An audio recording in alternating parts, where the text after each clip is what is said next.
welcome to FRQ number 6, verse number 6.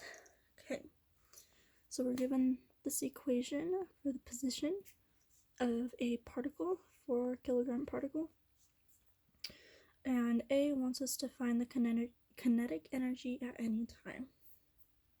Okay, so we know Ke equals 1/2 mv squared. So, we know that we can take this function and derive it to get velocity, v, function of time. Okay. So to do that, we can do the little trick where you take the exponent and multiply it by the coefficient and then subtract an exponent.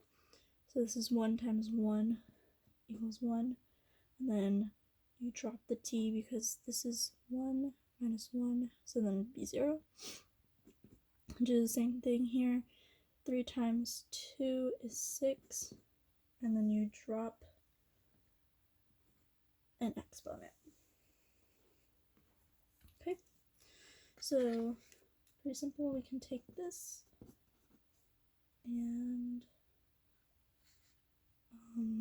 mass was 4, and just plug it in here.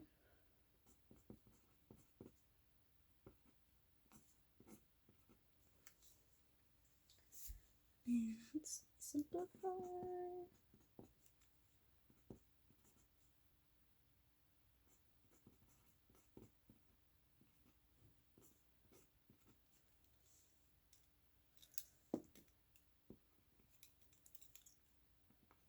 And there we go.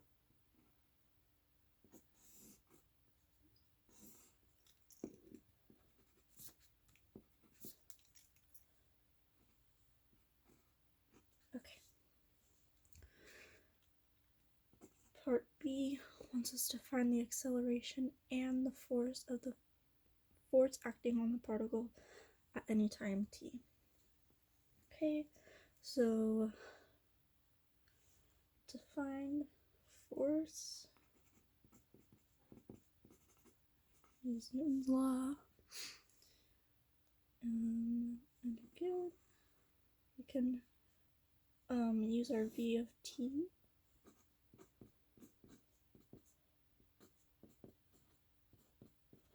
And derive that to get a of t.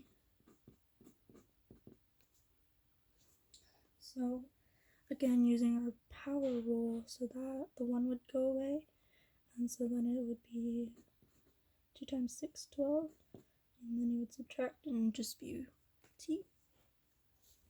So you get 12t for your a of t.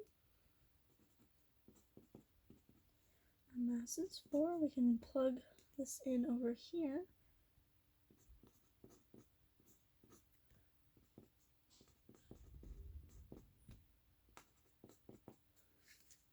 And that is our force.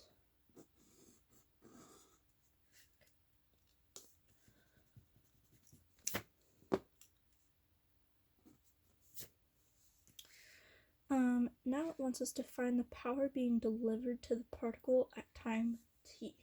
Okay, so let's go ahead and set up power. We know power is equal to work over time. And we can go ahead and expand that to things that we have, to force. And we want to use force of time because it wants us to it wants us to find it at time t. So we use that, and that's times delta x over t. We can simplify that to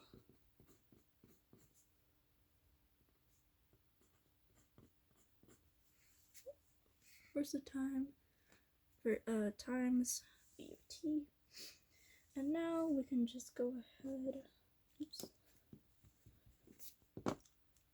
capital P, go ahead and plug in the things we've found. So we have our force is 48t, and then our v of t. Alright, and go ahead and just multiply those, or distribute. So that'd be 48t plus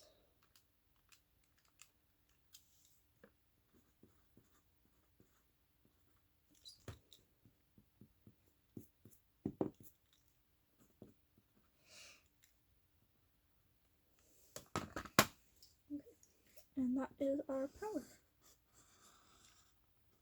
Okay, D. D wants us to find the work done on the particle on the interval t equals 0 and t equals 2. Okay, so we know that for integral calculus, work equals f dx. Okay, and this is going to be 0, and that's going to be 2. Okay, so we can go ahead and plug in what we know. We know our f, 48t, but we need to find d of x. Okay, so we know v equals delta x over delta t, and what we can do is replace those deltas with a d. And then we can rearrange it to get dx equals v dt.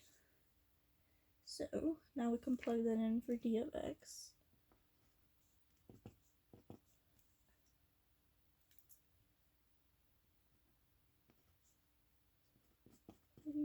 T, and then you have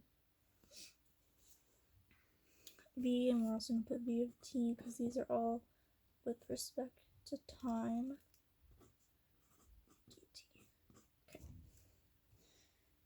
So we have our v of t, we found it, so we can go ahead and just plug that in.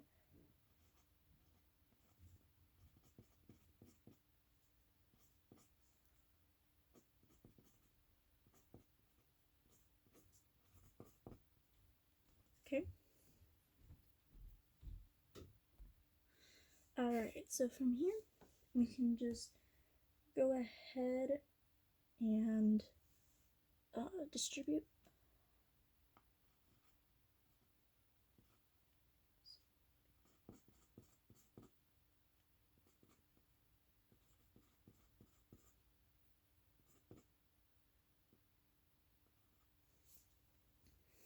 Okay,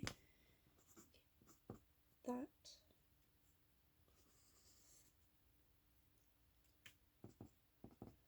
Okay, so from here, what we want to do is integrate. So let's go ahead. Actually, so we want to integrate so we can get rid of this d of t. So let's go ahead and do that. Okay, so the little trick to do that is you add an exponent, and then whatever exponent it is now, you divide the coefficient by. So this would be 48 divided by 2, 24, and then 2. Because it's t, so we add 1, and that makes it 2. Same thing here. So 3 plus 1 is 4, so 288 divided by 4 gets you 72 t to the 4, and we can drop that d of t. And we want to set our limits, not 4, sorry, 2. Okay. And then we can go ahead. Okay, so it wants us to find it from 0 to 2. And as you can see, if you were to plug in 0 for t, you're just going to get 0. So we don't need to do that just because we can see you're going to get 0. So let's just move on to plugging in 2.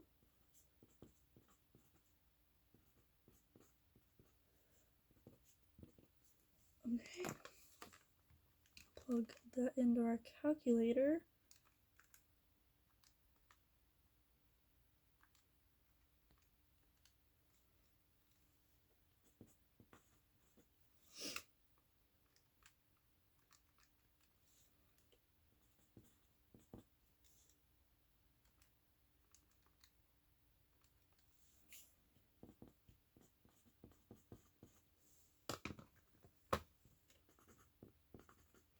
And then you find that the work done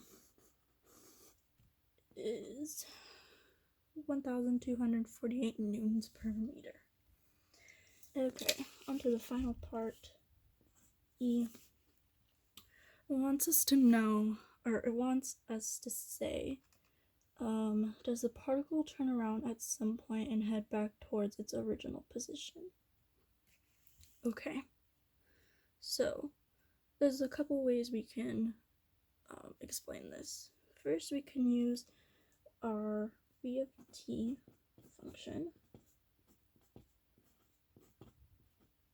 Okay, so looking at that,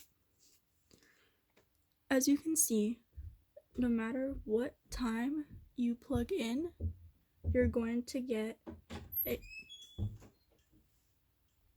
Sorry about that.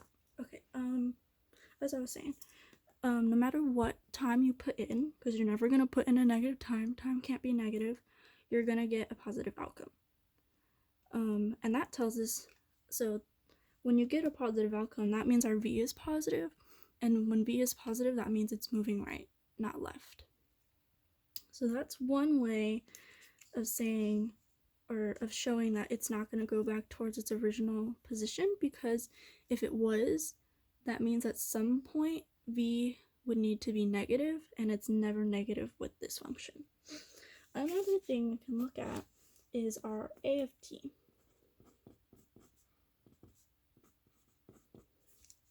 Okay, again, plug in time. Time can never be negative, and that shows that a is always going to be positive. And that's important because if a were negative, that would signify that the particle is slowing down and that there is a possibility of it turning around. So that concludes FRQ number 6.